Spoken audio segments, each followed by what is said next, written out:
Wild Blue Yonder. Joining me, we have call center doctor Gaz and Major Rage. Welcome, guys, Thanks for having and us. lovely to have you. And again, just a reminder, I'm not like a huge Doctor Who fan. I've watched many episodes, but I'm not deep into the lore. But I have my three doctors here, and I'm just the companion, as was alluded to by call center doctor. And it's great because then I get to ask the questions that some people might be too scared to ask. That being said, before we get into it, I'm just going to get everyone's overall thoughts on the episode. Of course, as always, I will start with Mage. What did you think of the episode? I thought it was another good episode this week. Now we've went to the stars, and a very good example of a Russell T. Episode out in space. He during his run, there were several great episodes where just solving mysteries up trapped on a spaceship, very claustrophobic feel to it. Did a great job of keeping us guessing, and I love his use of literary irony, where the audience were aware of more than the Doctor and Donna knew, and I feel like it did a great balancing act of making the audience guess what's going on, but letting us be in the know enough to not feel stupid. Yep. Okay. Call center doctor. That's a great point, Mage. I like how it just kind of started to peel back the layers, and you started to see where he was going with it. It did feel like, okay, we understand with this 14th Doctor that our time is limited. So we've got the introduction in the Star Beast. Now we've got a proper adventure with Donna so that she gets a proper one more time out in the TARDIS, even though she wrecked it in the last episode. And we'll bring it back home next week with the finale. Yep. Gaz? I love this episode because it delved into the horror aspect of Doctor Who that I don't think has been done properly since Russell T Davies. Well, I think probably the Moffat era is probably one that did it as well as this one. This felt a lot like a film that I've often said is underrated, which is Event Horizon. That it reminded me a lot of Event Horizon. Yes. Yeah. And I personally, this is a personal taste thing, I thought this was better than the last episode. Nothing against the last episode, I thought that was brilliant. This is my type of thing, atmospheric horror in a flaming ship, just genius, and I loved it. Yeah. Well, again, pretty much in agreement with all three. Yeah, this was a fantastic episode. I liked it as much as the previous episode. I won't say more or less. I just enjoyed the ride. Yeah, I love the Event Horizon kind of elements to it. The robot that reminded me a lot of Hitchhikers of the Galaxy as well.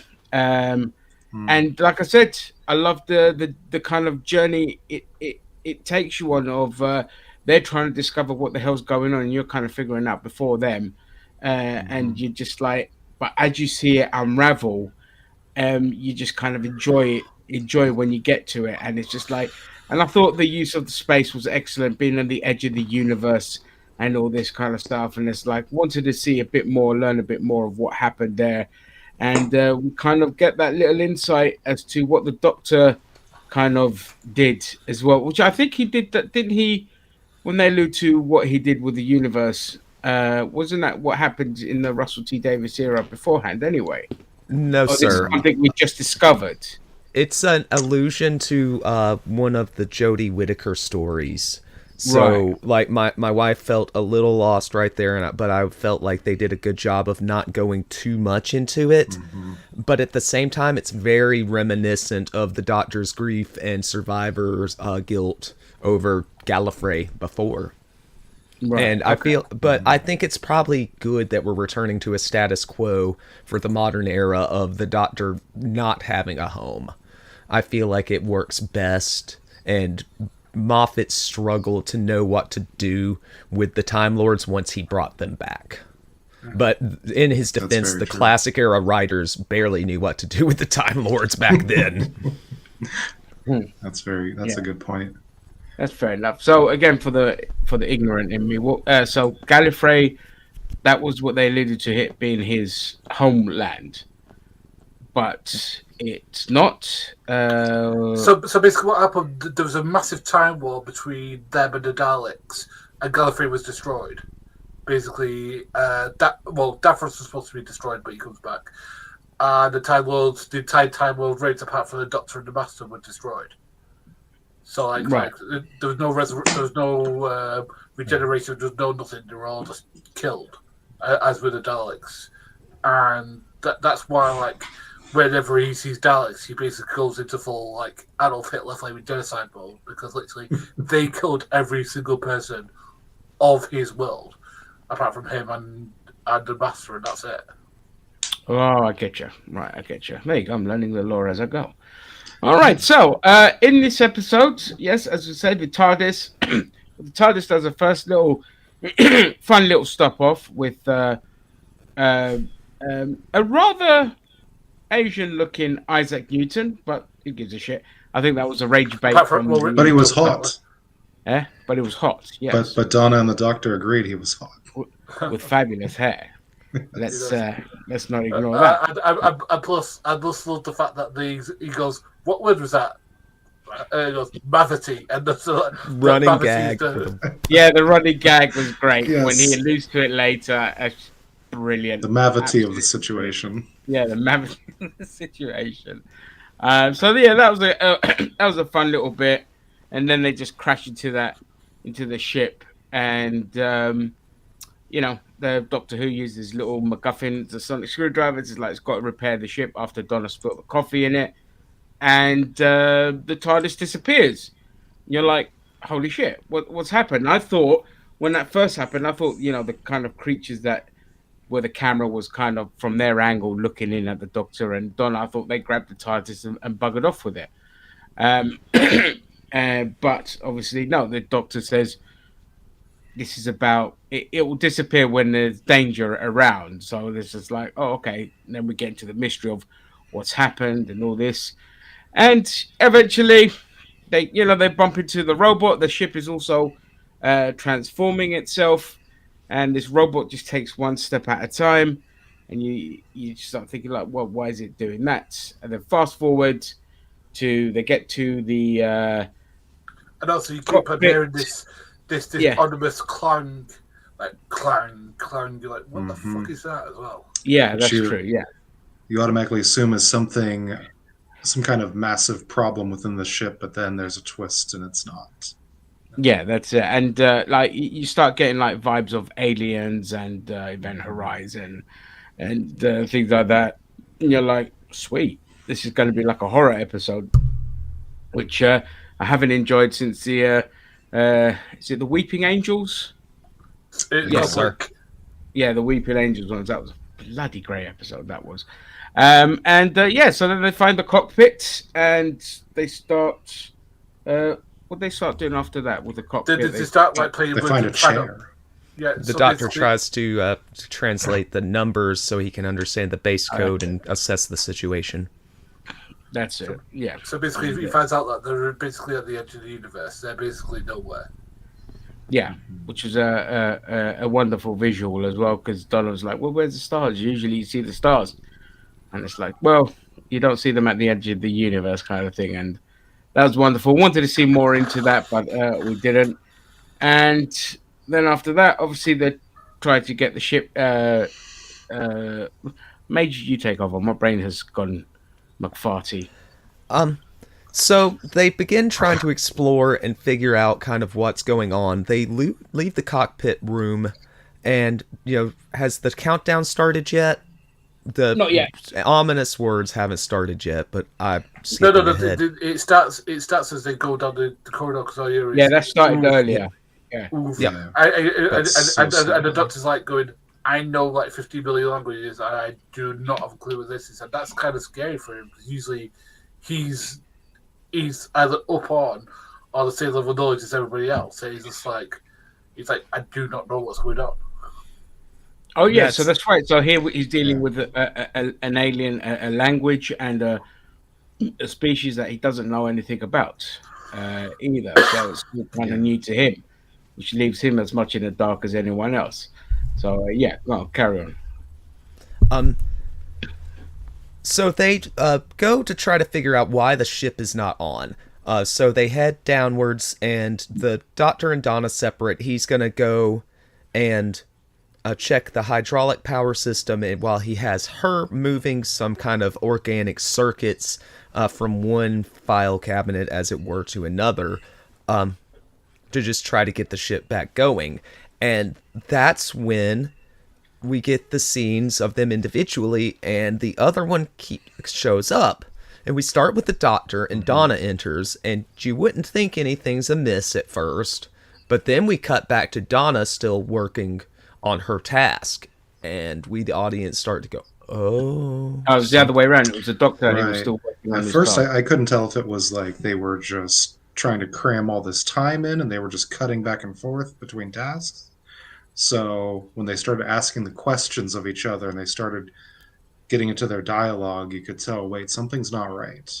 Yeah, because that's when that was awesome. Just like, I mean, to be honest with you, when Tennant started going on about like, he goes, well, wait, he goes, well, actually, I was born in Southampton. He says, where you born? He says, Gallifrey, you know that. He says, well, actually, you're not, because Gallifrey doesn't exist anymore. And it's literally like, it's like, oh my god, it's like literally the place he was born, the place that he's from, no longer exists in time or anywhere. It literally is nowhere anymore, and it's just like the most horrifying realization upon his face of he doesn't know. Like, it's like Donna, the projection or whatever she is, has found a weakness in him. That is that he's still emotionally hurt by what happened with Gallifrey. Yeah. He never confronts any of it. He just keeps going to the next thing, the next rescue. So the whole previous season is the flux that gets mentioned, and that's where half the universe gets destroyed. And it's not his fault, but it was Jodie's doctor that had to deal with that.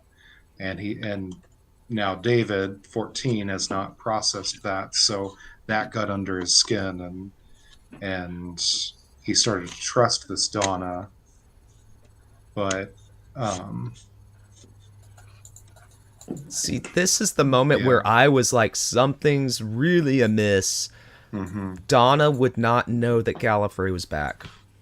They hadn't got to the line where, the Dr. Donna knowledge or whatever, but I'm like, Donna wouldn't know that. Donna would be still under the assumption that Gallifrey was destroyed in the Time War. So I'm like, oh. That's right. I think I was jumping ahead.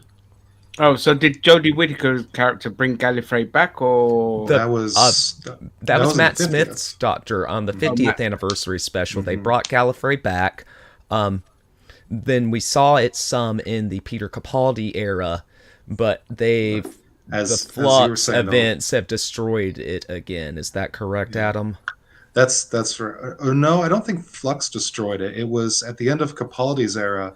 It was stuck at the end of time, but someone was saying Moffat didn't know what to do with the Time Lords, so they were just stuck at the end of time. That's where they send Clara off at the end of her time on the show. right? Okay. All right. Well, going back to the episode, yeah, as we say, like, yeah, we find out with Tennant's character that he's been carrying the kind of survivor's guilt, which plays out nicely later on. But before that, we get a lovely visual of I think my arms are too long, and you cut to and you just see these big arms. I saw the behind the scenes of that today. It was great. Oh, oh, is it? Oh, I'll go and watch that. Yeah. And both later. of them like come out at the same time, and basically, and then the doppelgangers My with arms the are too arms. long.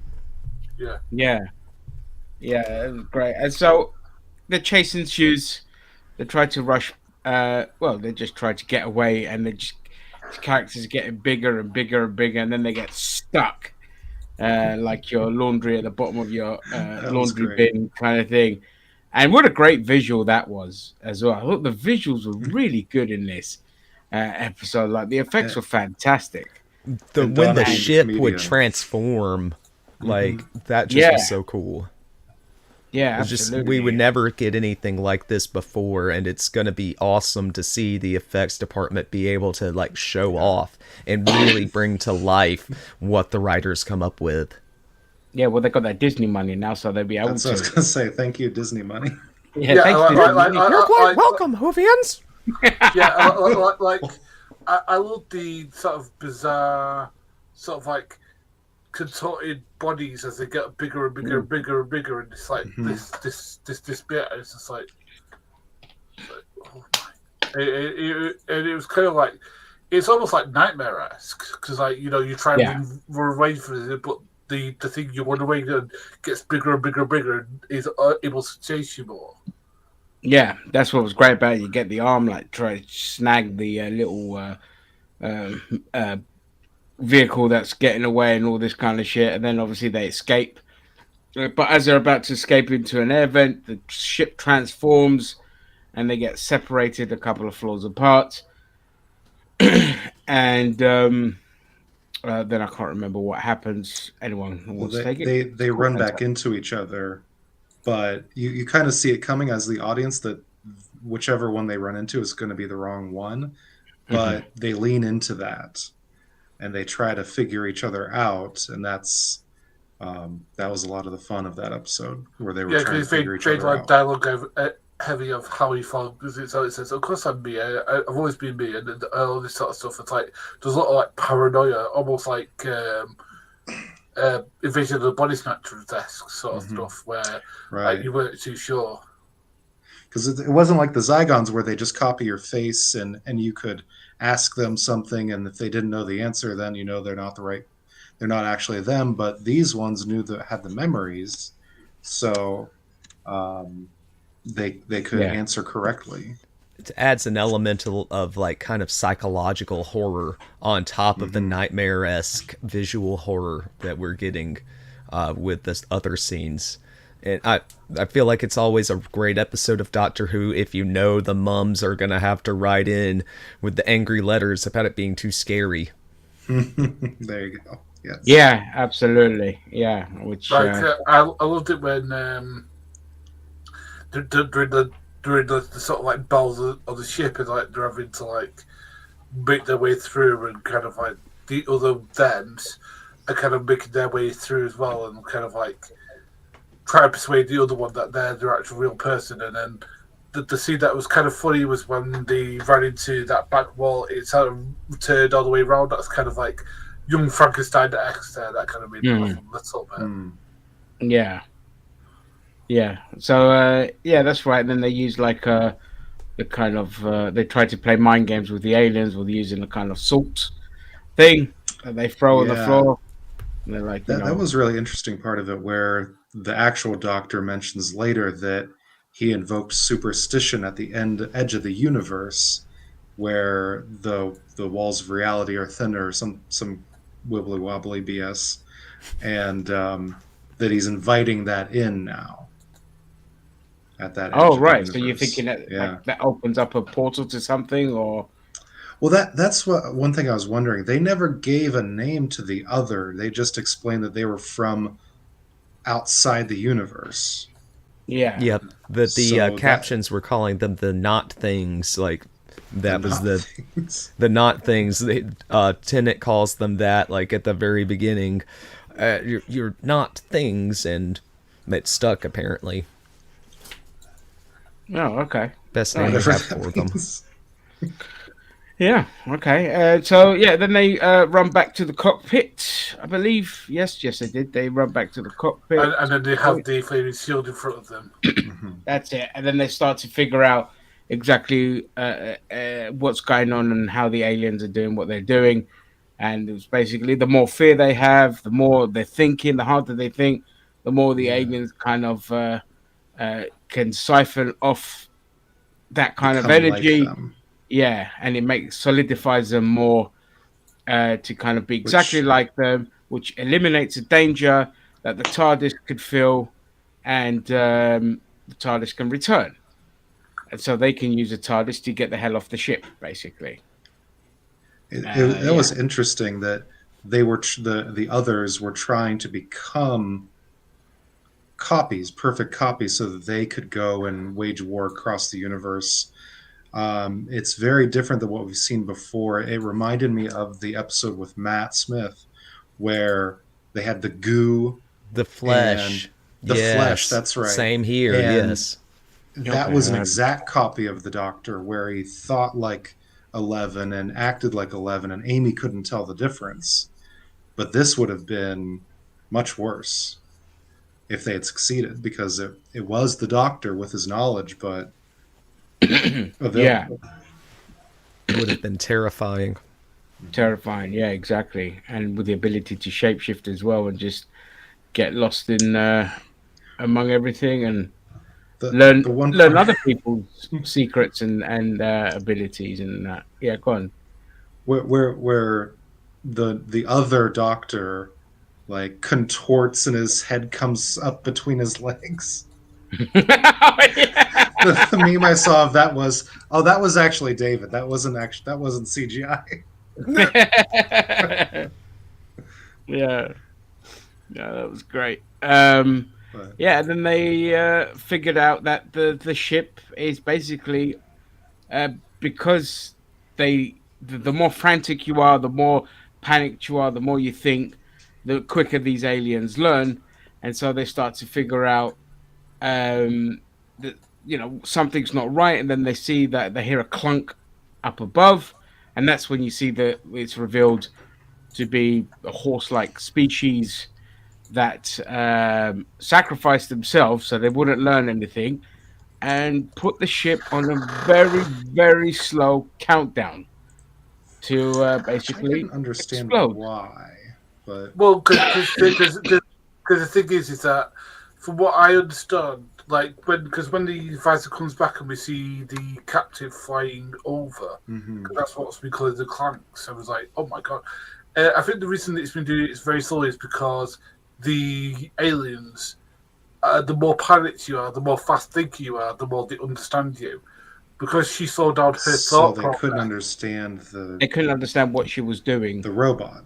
Yeah. Yeah, Yeah. It They wasn't couldn't read obviously the a countdown or captain. self destruct.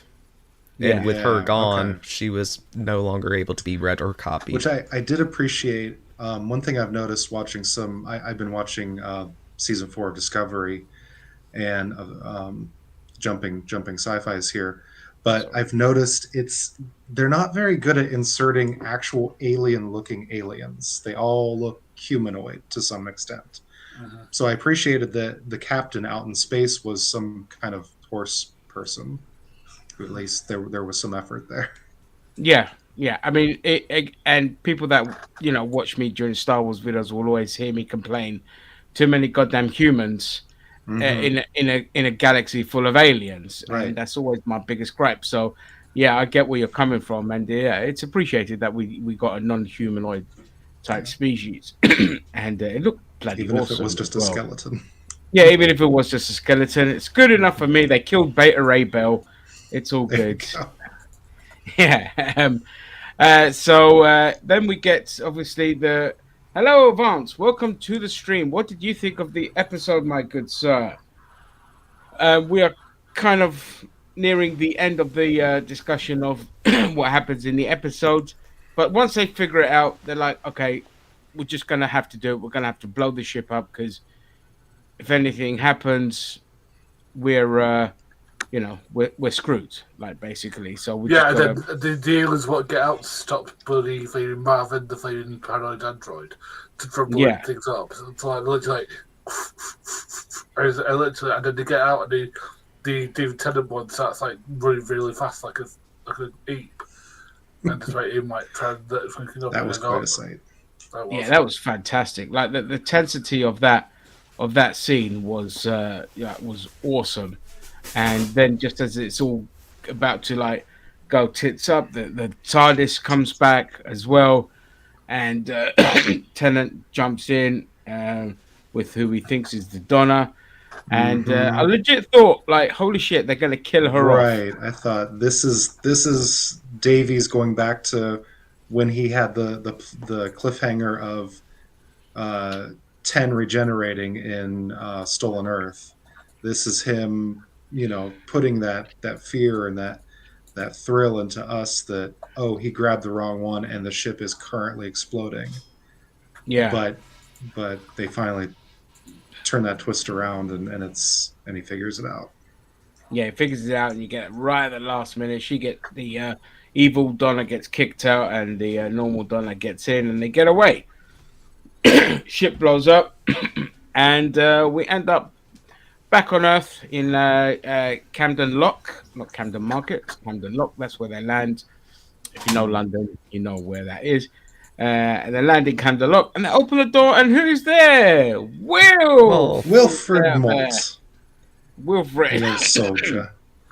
I mean, was so kind happy of to see like him. the things that I've learned since that scene was shot, that kind of makes that scene sort of bittersweet, because apparently that was the only scene that they were able to shoot with Bernard Cribbins before he passed away, which is kind of bittersweet. It's nice that they're able to do that, but it's kind of bittersweet because apparently Russell T Davies said he wished he had more for Bernard Cribbins to do. It's just like it's really sad. You know what I mean? Yeah, that's sad. Like they didn't get to do more scenes with him, so he won't be in the next episode. Then basically, Right. I No, think they he'll be did. like. I think they said he'll be like that one scene and maybe a couple of others as side character, but he'll be mentioned, but not actually in the actual episode. oh, that's a shame. That's a shame. But yeah, we land on Earth, and all hell's breaking loose. Anybody Because want of the Mavity. yeah, the mavity of the situation. We get that lovely little callback. So, your guys' thoughts on that, on the ending? Gaz, I'll go with you. It's really good to see Bernard Cribbins in his last performance. I mean, Hey, Sam. the guy is a Doctor Who legend. I mean, he was in the Cushing film.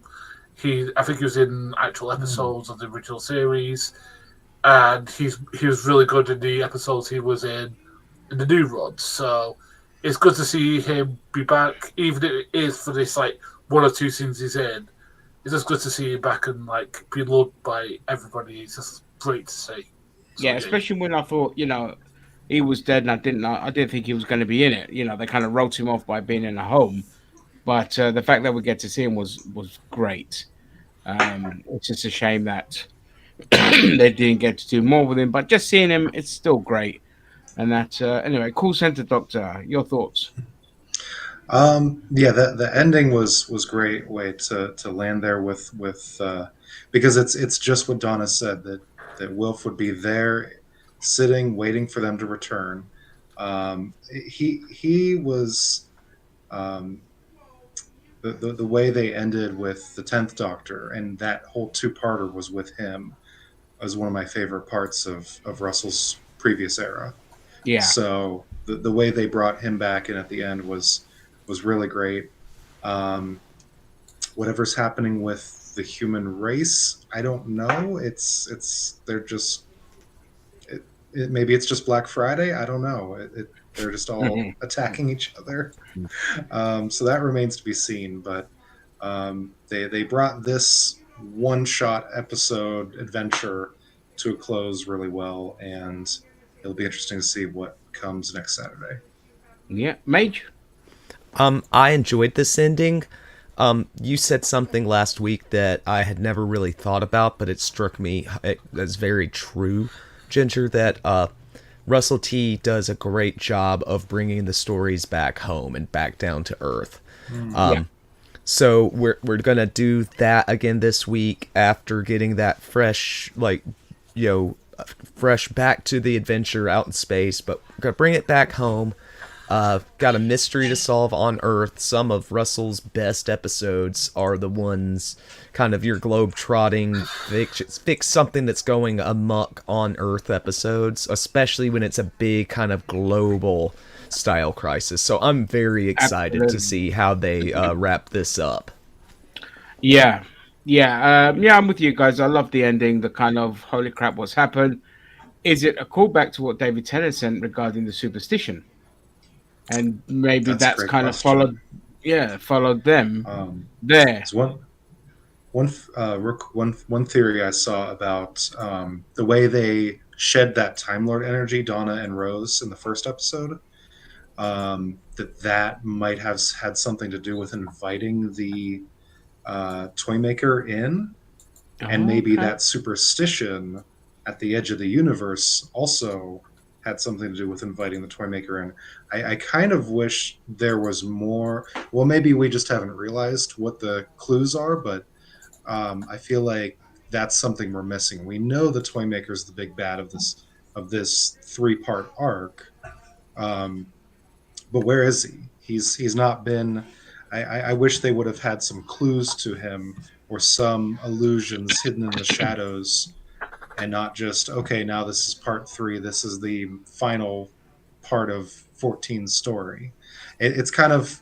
I know with Star Wars, they did this to save the last trilogy there, but the way they brought Palpatine in at the end, it would have worked if they had put little clues throughout the other 2 movies.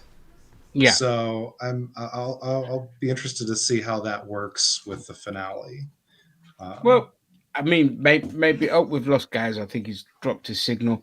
But maybe there's something going on in the background that gets revealed that's yeah. happened, but we didn't see, Oh, we kind traded of thing. places. Yeah. So, Vance, yeah, Doogie Howser became the toy maker. We all saw that coming. Oh, that's right. Yeah, that's right. It's Doogie Howser's going to be is the toy maker. I forgot. Neil Patrick Harris. I remember seeing his face because I NPH. haven't watched any trailers. I haven't watched hmm anything. I like going in blind on Same. things, but I do remember that he's been cast to play a role in Doctor Who. I didn't know it was that, hmm but it's that. But yeah, it's interesting. It leaves us all on a nice cliffhanger. Can't wait to see what happens next week. Really looking forward to it. And yeah, we can just go ahead and rank the episodes. Mage, I'll go with you. I'm going to give this week's installment an 8. A great adventure, kind of classic Russell T era claustrophobic space ship mystery. I feel like it was a good contrast to last week's, threat on Earth invasion themed episode where you see Unit in the mix, which is something I always love. They got us in the feels this week with Wilfred being in the episode. I loved that touch. I did not expect it. What with Mr. Cribbins having passed so recently, and Yeah, knowing same. that being at the end there, doing any sort of roles would have been rough and not very likely. So I was very surprised to see him, and it got me. And then I was hoping that I was wrong about thinking he would passed away, and then I looked it up and no, I'd been right, and I was very sad again, just like I was when we lost him. But that's Yeah, neither here nor there. This was a really good episode, but I didn't enjoy it quite as much as last week. I think maybe just some of that it's back, we're back hype was gone, but it felt so natural. Like Catherine and David fell back into their old on-screen chemistry so easily and so well. Like you can really tell that those two are actually best friends. The way they bicker, you don't bicker with anybody like that unless they're your best mate or your partner. yeah. And they sell it And we're not authentically. married. Not Spartacus going to and mate with Spartacus. me, spaceman. Didn't he? No. Didn't she call him box brain or something like uh, that? It something was, like that. Yeah, yeah, She's uh, got the best insults for oh 10. yeah. yeah. Matchstick Absolutely. man. Yeah. Love that Cool Center, your thoughts, your rating. Sorry. Um, yeah. So I didn't get to join you guys last week, but I probably would have rated that a 10 just as it coming back and being a good fresh start for this doctor. And so I'd agree with Mage there.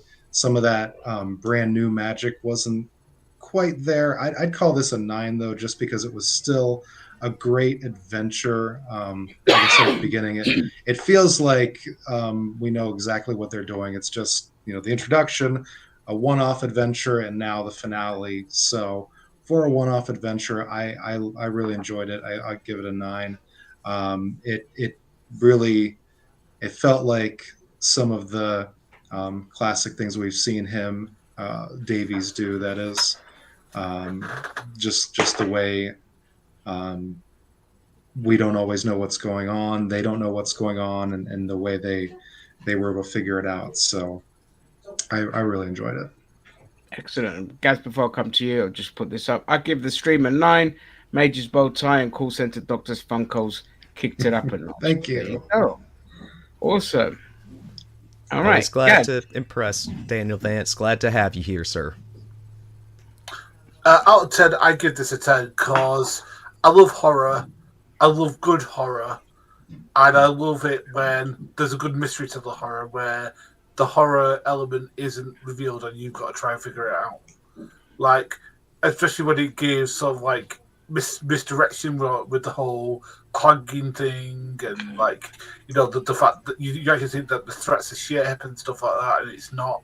It's what's inside the ship. And I love that. I love the misdirection. So, because of that and the fact that the horror's done so well, I mean, because, you know, you wouldn't think that Catherine Tate and Flaming David Tennant would be good horror people, but they are. Because it was just like everything they did and said was scary. So 10 for me because everything was done so well, and I was actually scared at points, and that's what you should do. Yeah. Yeah, I mean, again, like I said, I enjoyed it as much as last week's episode, and I gave last week's episode a 10, so I'm going to give this one a 10 as well. I loved a lot of things. It's just, first of all, again, as you guys said, the chemistry between the two is fantastic. So you really feel for each other, and for them to kind of stay together and the danger they're in and the kind of predicament they're in.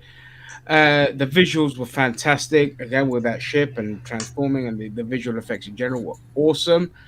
The horror element was fantastic. As you say, the mystery element as well of having to guess what's going on, how they're going to figure it out, and then the tense moment at the end as well, where they just about escape.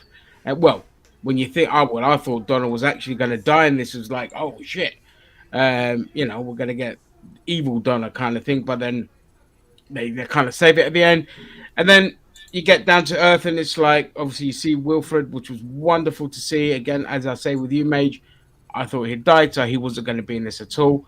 So that was a lovely surprise and a great cliffhanger of an ending again.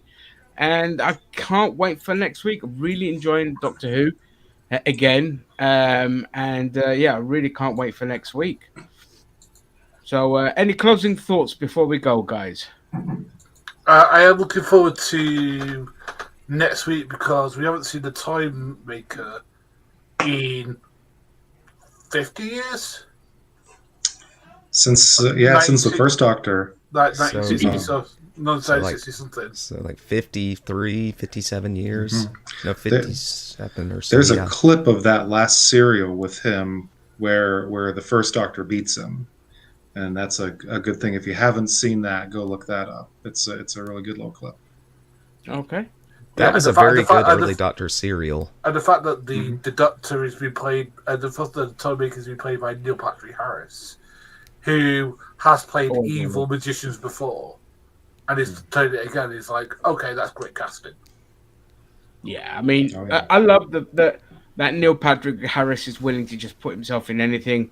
He doesn't care. He'll just take on projects that he enjoys, and he's not about, like, you know, some actors when they regain their popularity after a comeback and all of that, they can be a bit more selective. But Neil Patrick Harris is like, I like Doctor Who, I'm going to be in Doctor Who. I like this, I'm going to be in this, even if it's a small cameo or things like that.